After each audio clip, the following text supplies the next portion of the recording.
My father kept a storage unit for 31 years, and I was never allowed near it. That's not an exaggeration. From the time I was maybe 8 or 9 years old, whenever I'd ask about it, and I did ask, kids always ask about the things they can't have, my father would say the same thing. That's not for you, Miles. Short. Final, no anger in it, just a kind of quiet certainty that shut the door on any follow-up. My mother was the same way. Leave it alone, sweetheart. And somehow that was enough. You trust your parents when you're a child. You figure adults have their reasons. When you're 43 and both your parents are gone within 8 months of each other, you stop trusting that the reasons were good ones. My father, Harold Beaumont, died on a Tuesday in February. He was 71 years old, a retired electrician from Hamilton, Ontario, and he had a heart attack shoveling snow up off the back porch, the same porch he'd built with his own hands in 1989. The same snow he'd shoveled every winter for decades, despite my mother telling him every year to hire someone. He was stubborn like that. Lovably, infuriatingly stubborn. The paramedics said it was fast. I've been holding on to that. My mother, Irene Beaumont, made it to September. She'd been diagnosed with early-stage dementia about 2 years before my father died. And after we lost him, she just faded. That's the only word I have for it. She faded the way a photograph fades when you leave it in the sun too long. Bit by bit, until one morning she didn't wake up. The doctor said her heart gave out in her sleep. I think she just didn't want to be anywhere my father wasn't. So there I was, 43 years old, a project manager for a construction firm in Mississauga, divorced 4 years earlier in a way that was quiet and sad rather than ugly, father of one. My daughter Abby, who was 15 and split her time between my place and her mother's. I was the only child of 2 only children. No aunts, no uncles, no cousins to call. Just me and the estate lawyer and a house in Hamilton full of 40 years of my parents' life, and somewhere across town, a storage unit I'd never been allowed inside. I found the key in my father's desk drawer. It was on a plain ring with a small paper tag, and in my father's handwriting, that careful, uppercase handwriting of his, the handwriting of a man who measured twice before cutting, it said, Unit 14, Cedar Stalker. And then, below that, something that stopped me cold. For Miles, when the time comes. I stood in his office for a long time after I read that. The room smelled like him still. Old coffee and the faint ghost of the sawdust he'd always tracked in from the garage. It was late October, and the light through the window was that particular Hamilton autumn light, gold and a little melancholy. I sat down in his chair and I turned the key over in my hand and I thought, when the time comes. He knew. He always knew I'd find it eventually. He left it for me to find. That didn't make me feel better. If anything, it made the ache worse. Because if he knew I'd be here one day, going through his desk, picking up this key, why didn't he just tell me? Why 31 years of that's not for you, Miles? I called my friend Theo Walsh. Theo and I have been friends since grade 7, when we were both bad at gym class and good at finding reasons to sit on the bleachers instead of participating. He's a high school history teacher now, lives 20 minutes from me in Burlington, and he's the kind of friend you call when you don't know what else to do with something. I told him about the key. I read him the tag over the phone. He was quiet for a moment. Then he said, "Do you want me to come with you?" I said yes before he even finished the sentence. We drove to Cedar Storage on a Saturday morning, the first weekend of November. I remember it was cold, that raw Lake Ontario cold that cuts right through your jacket, and the storage facility was one of those low flat buildings off the highway, orange-painted steel doors in a long row, the kind of place that always looks slightly forlorn. The woman at the front desk looked up our rental record and told me the unit had been paid up through a pre-authorized withdrawal from my father's account, and that the account still had enough in it to cover another 14 months. 14 months. He'd made sure I'd have time to get there. Theo didn't say anything during the walk to Unit 14. Neither did I. There's not much to say when you're about to open something you waited 31 years to see, even if the waiting was never entirely your choice. The padlock opened on the first try. I pulled up the rolling door, and the smell hit me first. That specific smell of a room that's been closed for a long time, slightly cool and still and close. And then I saw what was inside. No furniture, no old appliances, no boxes of junk, no ski equipment or holiday decorations. No of the things you'd normally expect in a storage unit, just shelves. Floor-to-ceiling metal shelving units on 3 walls. The industrial kind buy-in flat frame packs from Canadian Tire. And on every shelf, row after row of 3-ring binders, each one labeled in my father's handwriting. Theo made a sound that wasn't quite a word. I stepped inside. The binders were organized by year. The earliest ones I could find were dated 1993. The most recent was dated the autumn before my father died, 30 years of binders. I pulled one down from the middle of the first shelf, 2004, it said, and opened it, and what I found inside made me have to sit down on the cold concrete floor, right there, because my legs just stopped working. Inside were intake forms, referral letters, case notes written in my mother's handwriting, correspondence with school boards and social workers and legal aid clinics, receipts for groceries, for winter coats, for bus passes, for school supplies, a photograph of a woman I didn't recognize, standing in front of what looked like a new apartment door, smiling so wide it looked like it cost her something to contain it, a child's drawing, a house with 4 windows and a sun in the corner, with the words "Thank you" iron printed in large, careful, 7-year-old letters across the top. I turned pages for what felt like a long time. Theo crouched beside me and read over my shoulder. Neither of us spoke. What I was holding was a record, a meticulous, decades-long record of what my parents had apparently spent 30 years doing in secret. They had been running an informal support network for families in crisis. I want to try to explain what I mean by that, because when I say informal support network, it sounds like a small thing, a modest thing, and it was anything but. What my parents had built, what they had built without telling a single person in their lives, including me, their only child, was a system. A quiet, organized, painstakingly maintained system for finding families who had fallen through the cracks and getting them what they needed. My mother, before she retired, had been a secretary at a community health center. That's how it started, I think. She would have seen people every day who needed things the system couldn't or wouldn't provide. Families who needed a security deposit to avoid eviction. Single mothers who needed someone to watch their kids while they attended court dates.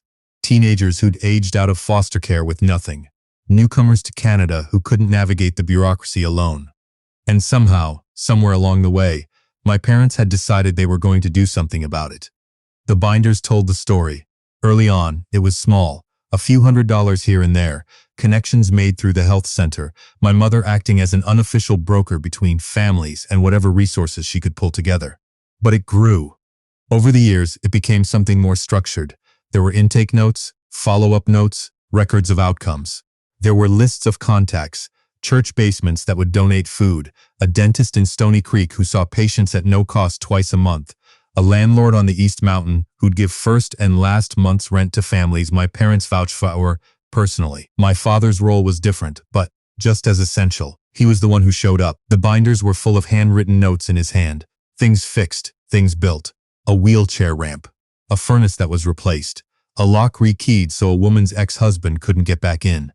He'd spent 30 years showing up at strangers' homes with his tools and his silence, and his willingness to help without asking for anything back. I sat on the floor of that storage unit for probably 2 hours. Theo went out at some point and came back with 2 coffees from the Tim Hortons down the road, and he set mine beside me without saying anything, which is one of the reasons I've kept him as a friend for 35 years. "Did you have any idea?" he finally asked. "None," I said. "Zero, not even a guess? Nothing that seemed off?" I thought about it honestly. My parents had always been careful with money, but not in a way that ever seemed strange. We weren't wealthy, but we were comfortable. My father worked steady. My mother worked until she was 62. They didn't take big vacations. They drove practical cars. They cooked at home. At the time, I just thought of it as the way they were. Pragmatic, careful, Hamilton people, if you know what I mean. But looking back, the evenings they'd say they were going to see friends I'd never met. The phone calls my mother would take in the other room. The way my father would sometimes disappear on a Saturday with his truck and his toolbox and come back tired in a way that seemed different from his regular tired. It had all been right there. I just hadn't known how to read it. "Why didn't they tell me?" I said, and my voice came out rougher than I intended. I was an adult. I've been an adult for over 20 years. I could have helped. Theo didn't answer right away. He turned a binder page carefully and pointed to a section near the back, a handwritten note, my mother's script. It was a short paragraph, dated 2019, written at the top of what looked like a page she'd set aside from the rest. I recognized it as different because it wasn't a case note. It was addressed to no one in particular, but when I read it, I knew who it was for. The people we help trust us with everything, with their names, their situations, their fears. We made a promise when we started that this stays between us, that no one outside this room knows who came to us, or why, or what they needed. That's the only way it works. The only way they can trust us enough to come. If we tell Miles, we bring another person into something that was never ours alone to share. When he finds this one day, we hope he'll understand. We couldn't protect them and involve him at the same time. We chose to protect them. I read it twice. Then I put the binder down on the floor, very carefully, and I pressed the back of my hand against my mouth, and I looked at the far wall and I breathed. There it was. 31 years of That's Not For You, Miles. Not because they didn't trust me, not because I wasn't good enough or old enough or capable enough, but because they had made a promise to people in crisis, and they kept it the only way they knew how, completely. I'm not going to tell you I wasn't hurt. I was. Part of me still is. In some small, stubborn way I'm still working through. I was their son. There might have been a middle ground. There might have been a way to bring me in without exposing anyone. I've turned it over 100 times in the months since that day. But I've also, slowly, unevenly, in the way you come to terms with things when you don't have the option of asking the person directly, I've come to believe that they weren't trying to exclude me. They were trying to do the one thing right, the only way they could see to do it. They were my parents. They did things all the way or not at all. Theo and I spent the rest of that day in the storage unit, going through binders. We weren't snooping, exactly. Or maybe we were, but it felt necessary. The way it's necessary to understand something before you can decide what to do about it. By the time we left, as the sun was going down and the temperature had dropped to something close to brutal, I had a rough count. Over 30 years, my parents had assisted in some documented way, large or small, more than 340 families. 340 entries in those binders, each one representing a real person or set of people whose lives had intersected with my parents' quiet, stubborn, enormous generosity. I drove home to Mississauga that night, and I sat in my kitchen for a long time without turning the lights on. Abby was at her mother's that weekend. The house was very quiet. I thought about my father shoveling that back porch in February, alone in the cold. I thought about my mother in the last months, looking for something she couldn't name. I thought about 340 families in Hamilton who knew exactly who Harold and Irene Beaumont were, in a way I had never been allowed to. The storage facility lease was up for renewal in January. When I called to renew it, the woman at the desk recognized my name from the account and told me that over the years, my parents had sometimes received mail there, that there was a small stack of envelopes in their file that had accumulated over the past few months, since my father passed. I drove back out on a Wednesday afternoon. There were 11 envelopes in the file. Some were handwritten, some typed. Return addresses from across Hamilton and the surrounding area, one from as far as Guelph. I opened them in the front seat of my car in the parking lot. They were thank you letters. Not all of them knew my parents had died. Some were addressed to Harold and Irene, asking how they were, wanting to send their news. One was from a woman who said she was writing because it had been exactly 20 years since Irene helped us get back on our feet, and she'd wanted to say that her daughter, who had been 3 years old at the time, had just graduated from nursing school in Toronto. One was from a man who simply wrote, I heard Harold passed. He fixed my roof in 2008 and never let me pay him back. I've been thinking about him every winter since. I sat in that parking lot for a long time. Eventually I called Theo. I told him about the letters. What are you going to do? He asked. I don't know yet, I said. Something. What I did. And I want to be careful here, because my parents worked very hard to protect people's privacy, and I am trying to honor that, was reach out through a local community legal clinic that appeared repeatedly in the binders, an organization called Hamilton Community Legal Aid. I explained who I was and what I'd found. The lawyer I spoke with, a woman named Adrienne Foss, who looked about my age and had the tired, specific competence of someone who'd been doing hard work for a long time, listened to the whole story without interrupting. When I finished, she was quiet for a moment. Then she said, Your parents worked with us for years. We always knew there was someone on the other end of those referrals who was doing the actual legwork.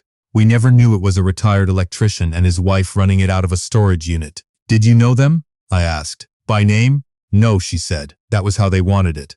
But we knew their work. That was in December. In January, I renewed the storage unit lease in my own name. I started going through the binders systematically, not to breach anyone's privacy, but to understand the scope of what my parents had built and to figure out whether any part of it could continue.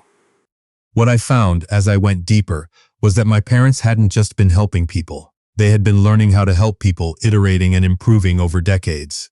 Early binders show a couple doing what they could with what they had. Later binders show something more refined. They knew which agencies to call, which landlords to trust, which community organizations had real resources, and which ones were more symbol than substance. They had built relationships carefully and slowly that made them more effective every year. By the time my father died, they had something that worked. I'm not a social worker. I'm a project manager who knows how to coordinate moving parts and keep things on track and make sure the right people are talking to each other at the right time. It turns out that's not entirely different from what my parents had been doing. I spent 6 months talking to people. The community legal clinic, a settlement services agency in the East End that my mother's notes mentioned by name, a woman who ran a food bank out of a church in the north end of the city, a retired school principal who turned out to have been one of my mother's key contacts for years. Each conversation led to another, and slowly a picture came together of what had existed before and what it might be possible to build on. By August, I had registered a small nonprofit. The name took me a long time to get right. I wanted it to mean something. In the end, I called it the Beaumont Community Fund. I know it's their name. I know they would probably have hated it, would have said it wasn't about them, that the attention was beside the point. But I think the name is less about crediting them and more about making a promise. A public, legal registered promise that this doesn't just disappear now that they're gone. Theo sits on the board. Adrian Foss agreed to act as legal counsel on a volunteer basis. We have 4 other board members, people from the community who knew my parents through their work, or who knew the work, even if they never knew the people behind it. We got our first small grant from the Hamilton Community Foundation in the spring. We are very small and very new, and there is so much I still don't know how to do. But we show up. That part I learned from my father. Abby knows the whole story now. She was 15 when I found the key, 16 by the time I'd really begun to understand what I'd found, and she's the one who, on a Sunday afternoon a few months ago, asked me a question I wasn't quite prepared for.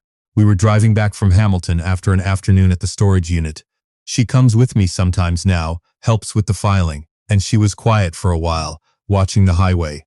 Then she said, "Dad, do you think they were proud of you? Even when they couldn't tell you what they were doing?" I didn't answer right away. I thought about my father's handwriting on that paper for miles. When the time comes, I thought about how he could have thrown the key away. Could have told a lawyer to handle it, to quietly close out the unit and donate or discard the contents. Instead, he wrote my name on a piece of paper and put it, his desk. I said finally. Yeah, I think they were. The storage unit is mostly organized now. The binders are cataloged. Some of the most sensitive files have been securely destroyed with the guidance of the legal clinic to protect the privacy of the families involved. What remains is something closer to an archive, a record of 30 years of quiet, unglamorous, exceptional work by 2 people who never wanted credit and who spent their lives finding ways to help without anyone having to know. I go out there sometimes on weekend afternoons when I have a few hours. I'll sit with a cup of coffee and read through old case notes, following the thread of some family's situation through a year or 2 of my mother's careful documentation. And I'll think about all the things I didn't know about my parents, all the depth that was there, underneath the ordinary surface of a Hamilton couple, a retired electrician and his wife, the Saturday night dinners, the Toronto Blue Jays games on the television, the arguments about whether to get central air conditioning. I didn't know any of it. I thought I knew them completely, the way you think you know your parents when you're a child, and then when you're a young adult and you're pulling away, and even later when you've been around long enough to take them a little for granted. I thought they were exactly what they appeared to be. I thought the garage, the storage unit, was full of old tools or embarrassing junk or nothing at all.